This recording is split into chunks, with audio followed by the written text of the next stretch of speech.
பத்திரிகை தொலைக்காட்சி நண்பர்களுக்கு முதலில் என்னுடைய வணக்கத்தை தெரிவித்துக் கொள்கிறேன்.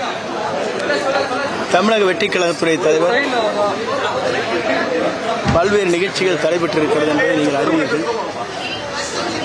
நேற்று நடைபெற வேண்டிய நிகழ்ச்சி, வேட்பாளர் அறிமுகம் செய்ய வேண்டிய நிகழ்ச்சி தாஜ் கோரமண்டலை கூட நடத்துவதற்கு தடை ஏற்பட்டிருக்கிறது. இன்றைய தினம் அவர் சுற்றுப்பயணத்தை மேற்கொள்ள வேண்டும் என்று 5 இடங்களிலே விதிகளுக்கு உட்பட்டு 48 மணி நேரத்திற்குள் முன்னால் ஆன்லைன் மூலமாக, வெப்சைட் மூலமாக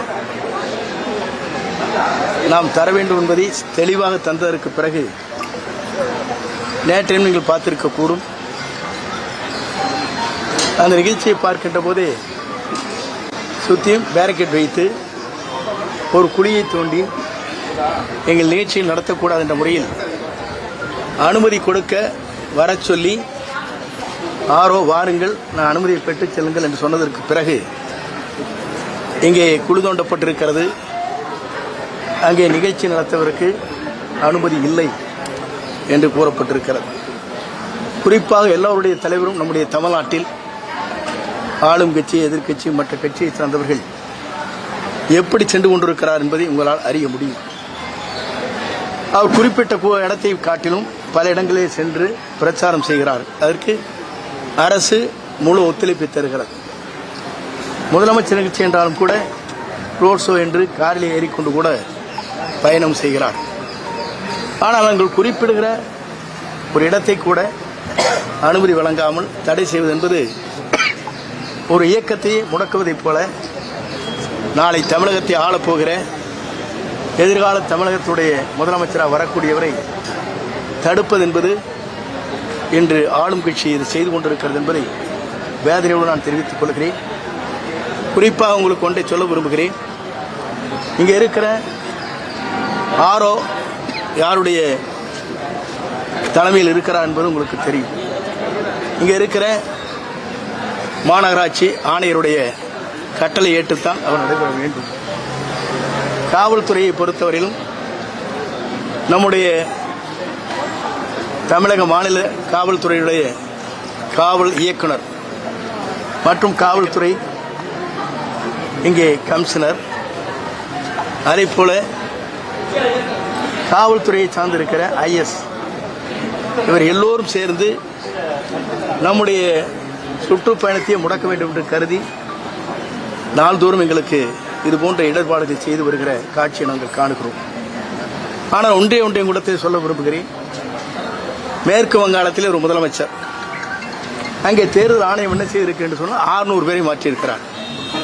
இங்கே 2 ஆண்டு காலம் 3 ஆண்டு காலம் இருக்கின்ற ஒரு அதிகாரி கூட இவர்களுக்கு சாதகமாக இருக்கிற காரணத்தின் அடிப்படையில் மாற்றப்படவில்லை என்பதுதான் வேதனையாக இருக்கிறது. இதனால் எதற்காக சொல்லுகிறேன் சொன்னால், ஒரு தலைவருடைய சுற்றுப்பயணத்தை முடக்குவது என்பது இந்த ஜனநாயக நாட்டில் நடைபெற்ற ஒன்றாக இல்லை. ஆகவேதான் அவரே வருகை தந்து தானே நேரடியாக தமிழக தேர்தல் ஆணையரை பார்த்து அவரிடத்திலே இந்த கடிதத்தை தந்து எங்களுக்கு என்னென்ன இடர்பாடுகள் இருக்கிறது எங்கள் சுற்றுப்பயணத்திற்கு என்பதை எடுத்துச் சொல்கின்ற வகையிலே தான் அவர் இங்கே வருகை தந்து இத்தனை கூட்டத்திலும் இத்தனை நெரிசலிலும் அவர் வெளியே வந்தாலே உங்களுக்கு தெரியும், எல்லோரும் கூட்டத்தை சேர்த்த வேண்டும். ஒரு வெளி வருகிறார் என்றாலே மக்கள் கூட்டம் வெள்ளமாக வருகிறது.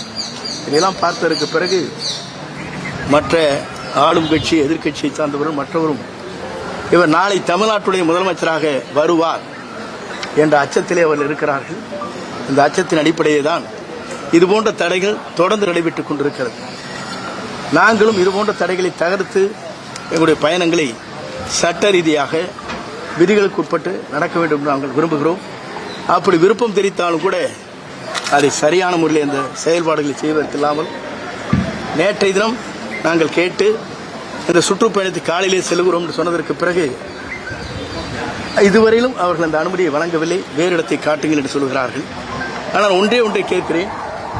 பேருந்திலே பயணம் செய்து தெரு தெருவாக சென்று தெருவிலெல்லாம் நின்று கொண்டு மாலையும் பூக்களையும் வீசிக்கொண்டு செல்லுகிற காட்சியும் நீங்கள் இன்றைக்கு டிவியின் மூலமாக நாங்கள் பார்க்கிறோம்.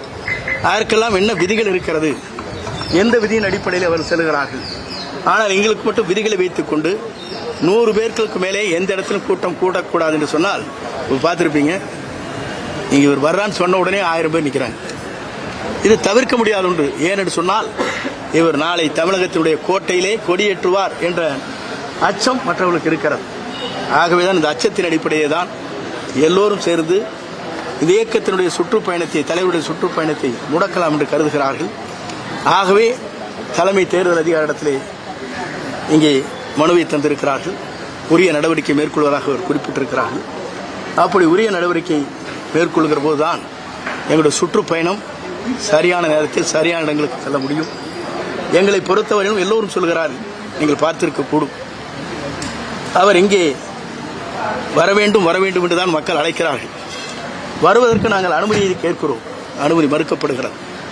ஆகவேதான் இங்கே இருக்கிற தொலைக்காட்சி நண்பர்கள் இதை மனதிலே வைத்துக் கொண்டு மக்களுக்கு இதை எடுத்துச் சென்று எங்களுக்கு எத்தனை இடர்பாடுகள் இருக்கிறது, இன்னல்கள் இருக்கிறது, இவரை சுற்றுப்பயணத்தை மேற்கொள்வதற்கும் எங்கள் பணிகளை மேற்கொள்வதற்கும் எவ்வளவு இடர்பாடுகள் இருக்கிறது என்பதை நீங்கள் மக்களுக்கு வெளிப்படையாக வெளிச்சம் போட்டு காட்டுவீர்கள். ஆனால் தான் ஒரு ஜனநாயகத்தை காக்கிற நம்முடைய இங்கே இருக்கிற தொலைக்காட்சிகள், பத்திரிகை நண்பர்கள், ஊடகங்கள் அனைத்தும் இதற்கு உறுதுணையாக இருந்த பணிகளை ஆற்றிடல் வேண்டும் என்று உங்களை வேண்டி விரும்பி கேட்டு